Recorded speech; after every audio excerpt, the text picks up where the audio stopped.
Okay, this is question 8. Hopefully this video will cover actually the remaining questions for the quiz, but we'll see. So your older sister works part-time at Homework Hotline. She earns $6.50 for each question that she answers on the show.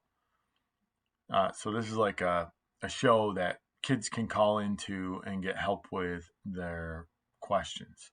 She uses the function m of p equals 6.5p to determine how much money her weekly pay is. M of p, so her weekly pay is m of p. That's like the y, or the output, after answering p problems. Okay, the number of problems. Since the show is only 30 minutes and she doesn't work every day, her maximum number of questions on Monday and Thursday are 8. So Monday and Thursday she answers 8 questions each. Saturday and Sunday are 5. Less people doing their homework on the weekends, right? Okay, so write the domain for the function.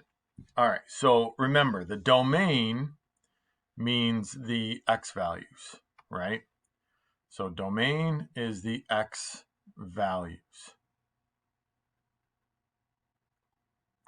So when I'm thinking about this, here's what I'm thinking. All right, Monday and Thursday are both eight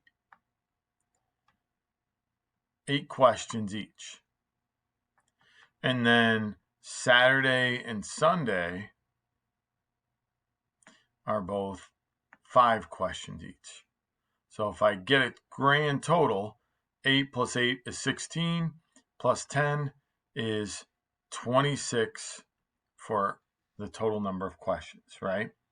So the domain, the x values, or in this case, the p, the problem numbers, is going to be like this. So we go 0, 1, 2, 3, ... all the way up to 25, 26. Okay? Or we could say it goes from 0 to 26, including 26 and including 0. Right? She could possibly have 0 questions or as many as 26. Using your answer from part A, that's right here, right, the range for the function. So obviously, so again, this is our, let me change the color here to something a little different so it stands out. If we're finding the range, that's the y values, or the output. Or in this case, they call it m of p. So our older sister here is going to get $0 for 0 questions, $6.50 or 6.5. I'll do 650 and put the dollar sign for 1, $13 for 2, and then all the way up. And now I had actually already done the multiplication here, so 25 times 650 is going to get me 162.5 or and 50 cents. And then 26 times 650 is going to be 169. Again, or we can do this in interval notation, including 0 all the way up to 169. Now, the only thing is, it's not going to be all the numbers in between, right? Because for this, it's counting by 650. So I guess actually this one we would not want. And up here, we'd want to say that the domain is going to be just the positive integers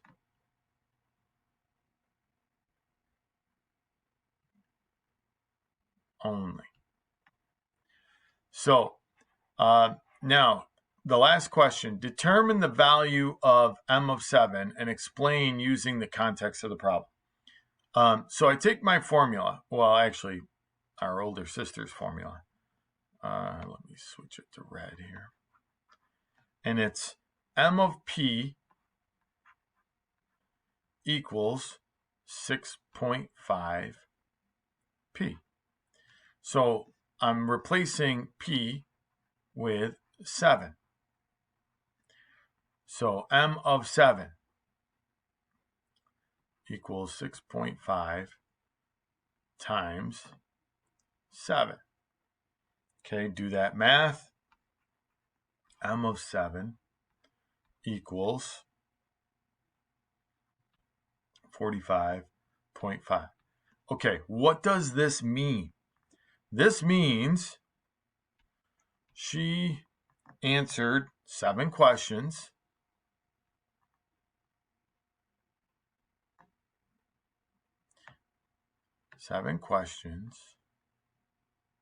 And earned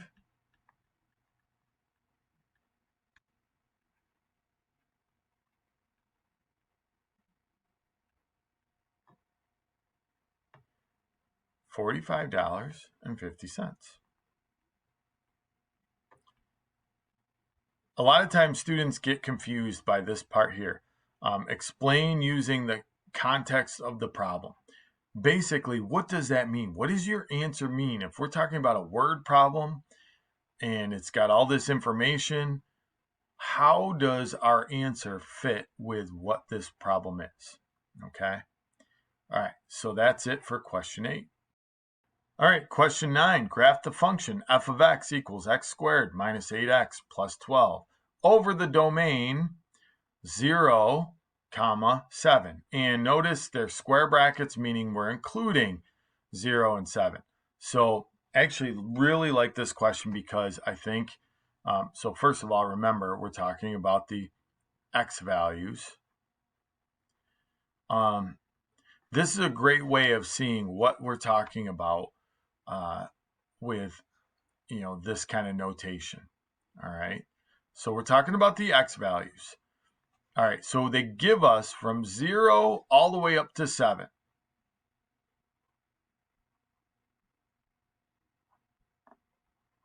Now, don't jump to any conclusions. Don't go ahead and start putting in your x and y axis because we may actually have to modify where we put those based on our results.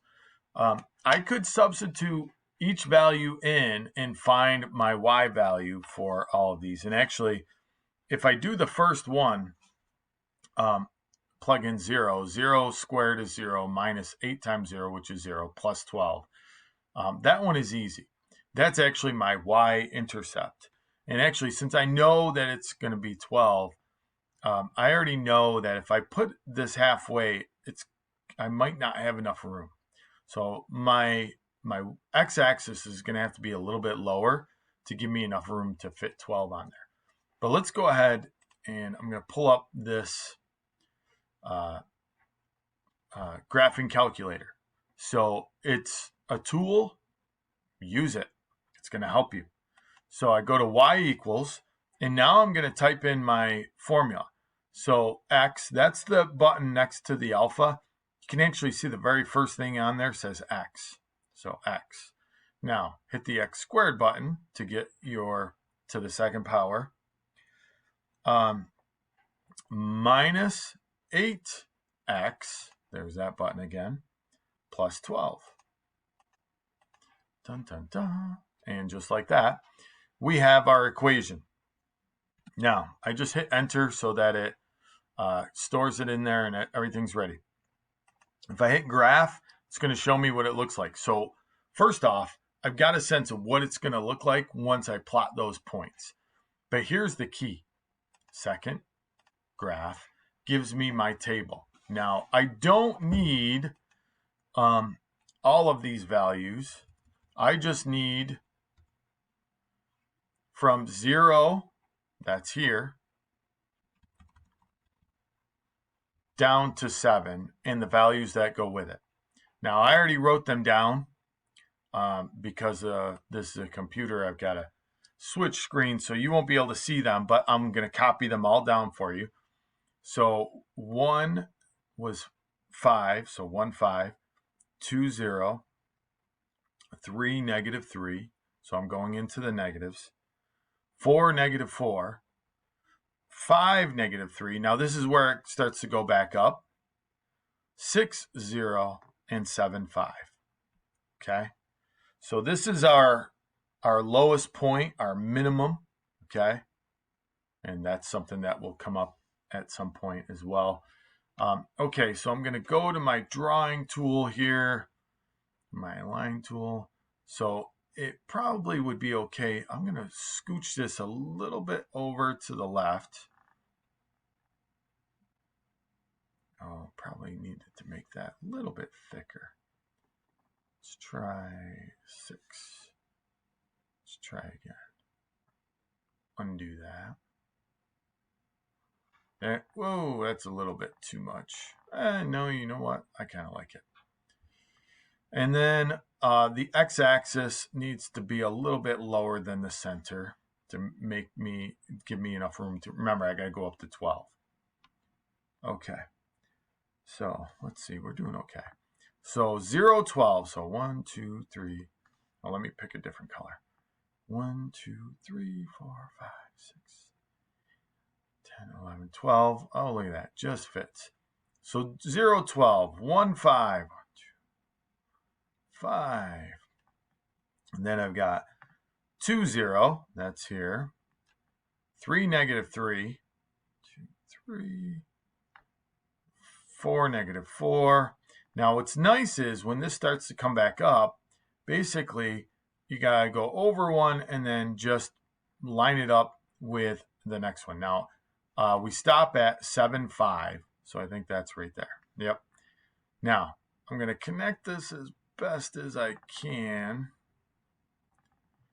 And wow, that wasn't that bad. And that's what it looks like. Okay. So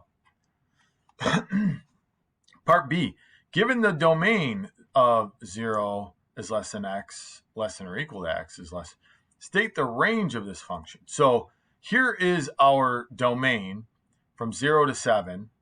Okay, that's going from side to side. Now I want the range. What does that go from top to bottom? Okay, so if I look at the bottom, that's here, right, on this line, and the top is here, right, that line. So the bottom goes all the way down to negative 4, and the top, that's our maximum, that's 12, right? So this is what it's going to look like. I could do either an inequality like this. Now, the domain was our x value, so this would be y, right? And then it's going to be greater than or equal to negative 4, but less than or equal to 12. Or you can do the interval notation, negative 4, comma, 12, with the square brackets for the fact that it could be equal to. Okay, one question left. So I'm running out of time, but I'm going to try to get it into this video. Let h of x equal 7x plus 2. Does h of 2 plus h of 4 equal h of 6? Well, first let me do h of 6. I'm going to substitute 6 in for x.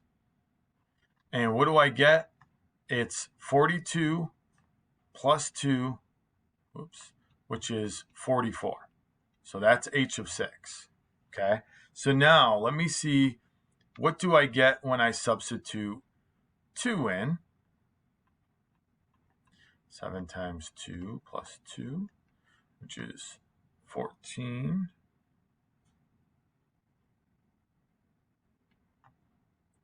Plus 2, which is 16. And then if I do the other one, h of 4, sorry, it's a terrible looking h.